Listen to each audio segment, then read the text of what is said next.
दोस्तों, आप सभी को मगध क्लासेस के यूट्यूब चैनल पे स्वागत है। आप लोग पढ़ रहे हैं विकास की अवस्थाएं, CTET, D triple S B, KVS और एनवीएस के लिए स्पेशल क्लास। तो आइए आज हम लोग विकास की अवस्थाएं के अंतर्गत आज हम लोग पढ़ेंगे शैशव अवस्था। शैशव अवस्था के बारे में भिन्न भिन्न मनोवैज्ञानिकों का अलग अलग मत रहा है। रॉस ने बोला कि शैशव अवस्था का जो काल होता है ये 0 से 2 वर्ष का होता है। तो एक और अन्य मनोवैज्ञानिक हैं आपके जॉन्स ने बतलाया कि शैशव अवस्था का काल 0 से 6 साल तक होता है। यानी और जॉन्स के कहे गए आपके जो विचार थे एक कहलाए आपके शैक्षिक दृष्टिकोण से विचार। तो आइए आज हम लोग यहाँ पे स्टार्ट करेंगे शैशव अवस्था के बारे में। अब सबसे पहले हम लोग जान लेते हैं कि शैशव अवस्था को और कौन कौन नामों से जाना जाता है, क्योंकि यहां से प्रश्न आपके आते हैं कि शैशव अवस्था को कौन कौन नामों से जाना जाता है। ऐसे शैशव अवस्था का जो आपका आदर्श काल होता है 0 से कितना होता है 6 वर्ष। तो आइए यहाँ पे देखेंगे शैशव अवस्था। शैशव अवस्था में आप लोग देखेंगे इस प्रकार से आपके छोटे छोटे बालक हैं और ये छोटे छोटे बालकों के आयु का जो काल है ये आपका कहलाता है शैशव अवस्था। यानी 0 से 2 भी परफेक्ट है और 0 से 6 आपका शैक्षिक दृष्टिकोण से काल है। आपके उम्र से रिलेटेड हम क्वेश्चन भी बताएंगे, बस आप लोग हमारे साथ बने रहिए। सबसे पहले हम लोग जानते हैं कि शैशव अवस्था को और किन किन नामों से जाना जाता है। अब यहाँ पे आप लोग जानेंगे सबसे पहले शैशव अवस्था को कहा जाता है जीवन का भावी आधारशिला। यानी कहने का अर्थ है कि शैशव अवस्था जो होता है बच्चों के लिए काफी महत्वपूर्ण होता है। यानी शैशव अवस्था जो है वो बच्चों का आधार होता है, यानी बच्चों का आधारशिला कहा जाएगा। तो आप कौन सी अवस्था प्राप्त करेंगे? शैशव अवस्था। जैसे यहाँ पे आप लोग समझेंगे आधारशिला, ये बच्चे देखिए ये बच्चे का बेस बन रहा है। यानी बच्चों को यहाँ पे जितना आप आधार अच्छा बनाएंगे उस आधार पे आप बाल अवस्था में निर्माण करेंगे अनोखे अंदाज में, और उसके बाद किशोरा अवस्था में गोल्डन एज में बच्चों को आप काफी हद तक अच्छे बातों को सिखाएंगे। यानी जीवन का यदि हम आधारशिला कहें यानी जीवन का महत्वपूर्ण काल कहें तो आपके कौन से होंगे? आपके शैशव अवस्था। ये देखिए इस प्रकार से फोटो यहाँ पे आप लोग देख रहे होंगे इस पिक्चर के माध्यम में कि बच्चों का वेश बन रहा है। और भी यहाँ पे आप लोग देखेंगे बच्चों का ये माताएं जो है ये आपके आधार बना रही हैं, और इसी अवस्था में माताएं के द्वारा बच्चों का संस्कार निर्माण किया जाता है। इसलिए संस्कार निर्माण की अवस्था भी कहा जाता है शैशव अवस्था को। यानी इस प्रकार से आप लोग देखिए कि बच्चे अपने किस प्रकार से अपने आधार को बना रहे हैं।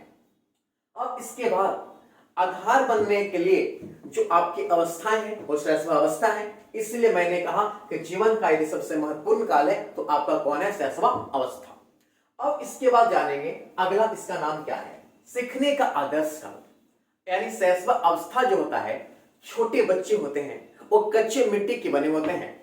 आप उन्हें जिस प्रकार से जिस साचा में ढालेंगे वैसा ही सीखेंगे। इसलिए सीखने का आदर्श काल कौन सा अवस्था है? आपका शैशव अवस्था। देखिए किस प्रकार से बच्चे सीख रहे हैं। यहाँ पे देखिए माताएं जो है वो बच्चों को क्या कर रहे हैं? सिखा रहे हैं। यानी बच्चे यहाँ पे खेल खेल में क्या कर रहे हैं? सीख रहे हैं। यहाँ पे देखिए बच्चे खेल खेल में सीख रहे हैं। इतना ही नहीं, आप लोग और देखें बचपन में तो आप लोग जरूर बनाए होंगे, यहाँ से बोलते होंगे और जब सुनाई देता होगा। तो ये सब आप कौन सी अवस्था में बनाए होंगे? आपके शैशव अवस्था में। यानी यहाँ पे सीखने हो रहा है। यहाँ पे देखिए एक गिन तारा अवेकस, गिन तारा बच्चों के लिए काफी महत्वपूर्ण होता है और गिन तारा से ही बच्चे सीख रहे हैं। इसलिए सीखने का आदर्श काल यदि कोई बोलेगा तो आप क्या बताएंगे? शैशव अवस्था। अब हम लोग इसके बाद जानेंगे सीखने की आयु। यानी कह सकते हैं आप कि सीखने का जो आदर्श काल है, तो कभी कभी क्वेश्चन आपके एग्जामिनेशन में आ जाता है कि सीखने का आदर्श आयु कौन सा है, तो आप क्या बताएंगे? शैशव अवस्था। अब इसके बाद हम लोग जानेंगे शैशव अवस्था में खतरनाक अवस्था। आपका क्वेश्चन पूछा गया है कि सबसे खतरनाक अवस्था कौन सा है? शैशव अवस्था। खतरनाक क्यों है आप लोग समझिए।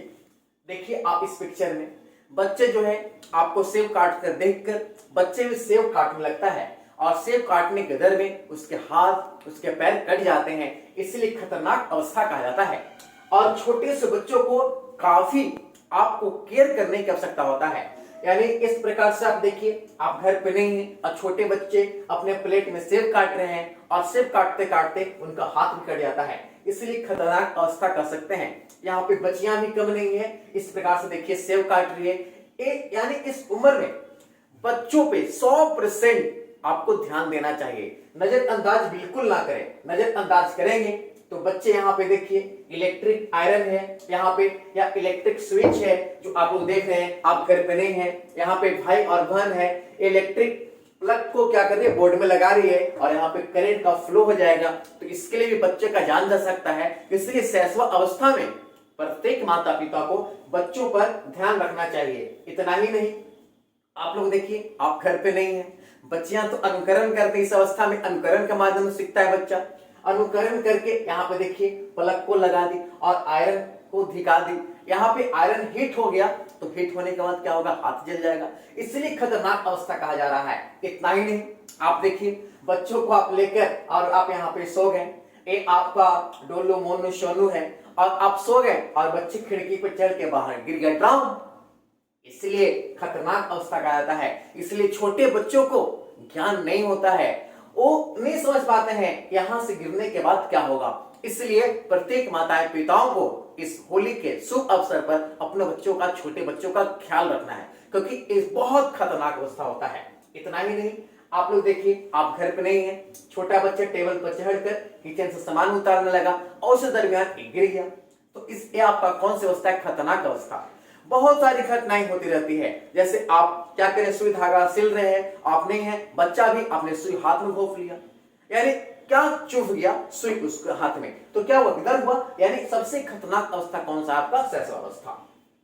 अब इसके बाद यहाँ पे आप लोग देखेंगे कि ये जो लड़का है, आप घर पे नहीं है, आप तो गेट ऐसे खोलते थे तो पूरे किचन का अलमारी खोल देगा, कहां पे मम्मी क्या रखी है, इसलिए सबसे खतरनाक अवस्था है। और एक बात क्या हुआ था, ये फ्रिज में ही, फ्रिज को खोला बालक और फ्रिज के अंदर चला गया और फ्रिज में ही बर्फ जम गया और बालक का मौत भी हो गया।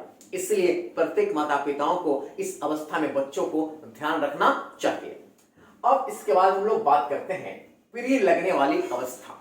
आप लोग जानते ही हैं, छोटे बच्चे होते हैं वो सबको प्रिय लगते हैं, इसलिए प्रिय लगने वाली अवस्था आपके एग्जामिनेशन में प्रश्न आएंगे तो आप लोग क्या कहेंगे, कौन सा, शैशव अवस्था, यानी छोटा बच्चा सबको प्यारा लगता है, इसलिए प्रिय लगने वाली अवस्था कौन सा, शैशव अवस्था। देखिए छोटा बच्चा है, माता को कितना प्यारा लग रहा है, सिर्फ माताएं को ही नहीं, आसपास के समाज को भी छोटा बच्चा क्या लगता है, बहुत प्यारा लगता है। देखिए ये छोटा बच्चा डुलू कितना क्यूट लग रहा है।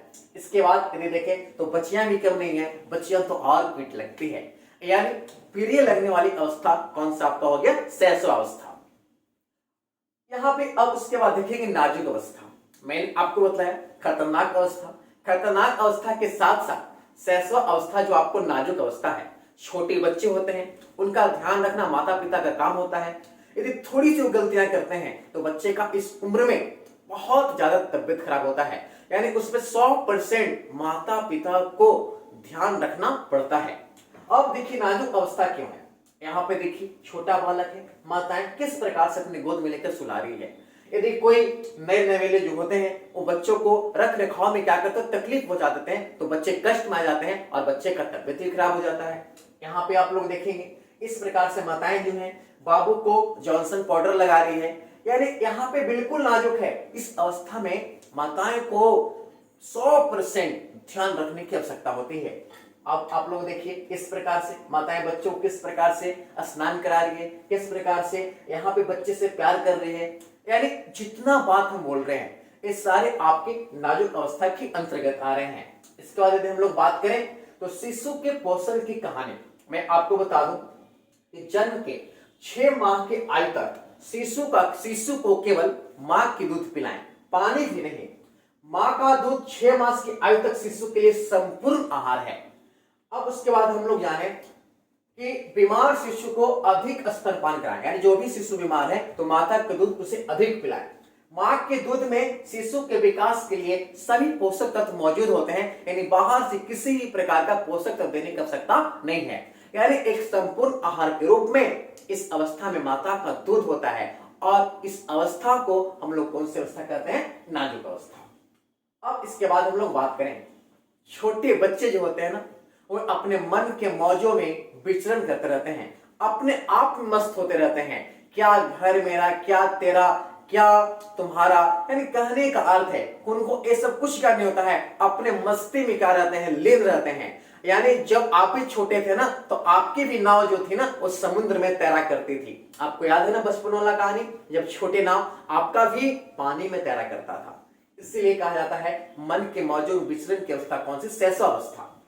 आप लोग देखिए यहाँ पे बच्चियां बिल्कुल अपने मस्ती में मस्त है, यानी मन के मौजों में बिल्कुल यहाँ पे मस्ती कर रही है। एक छोटी बच्ची भी मस्ती कर रही है। इसके अलावा यहाँ पे आप देखेंगे छोटा बच्चा, देखिए मोबाइल फोन लगा लिया कान पे, यहाँ पे गिलास लेके खड़ा है, यानी बिल्कुल अपने मन के मौजों में क्या है, मस्त है। इसलिए मन के मौजों में विचरण करने की अवस्था किसे कहते हैं, आप लोग शैशवावस्था को। यहाँ पे देखिए बच्चा भी अपने मन के मौजों में क्या है, मस्त है।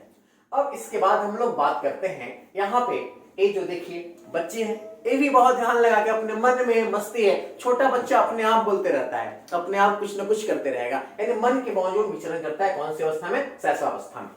अब दोस्तों आप सभी को शैशवावस्था पढ़ाने के बाद इस होली के त्योहार में आप सभी लोगों को मगध क्लासेस की तरफ से हैप्पी होली। आप सभी विद्यार्थी इस होली में अपना छोटे छोटे बच्चों का बचाव रखेंगे और इस खतरनाक शैशवावस्था से आप लोग उभर पाएंगे तो आपका जो जीवन है वो बाल अवस्था और किशोरा अवस्था में बच्चों के लिए काफी आनंद पूर्वक हो जाएगा। आप उनका सहारा से आप अपने जीवन को अच्छी तरह से व्यतीत करेंगे। तो नमस्कार दोस्तों, अब आपसे मिलेंगे नेक्स्ट क्लास में।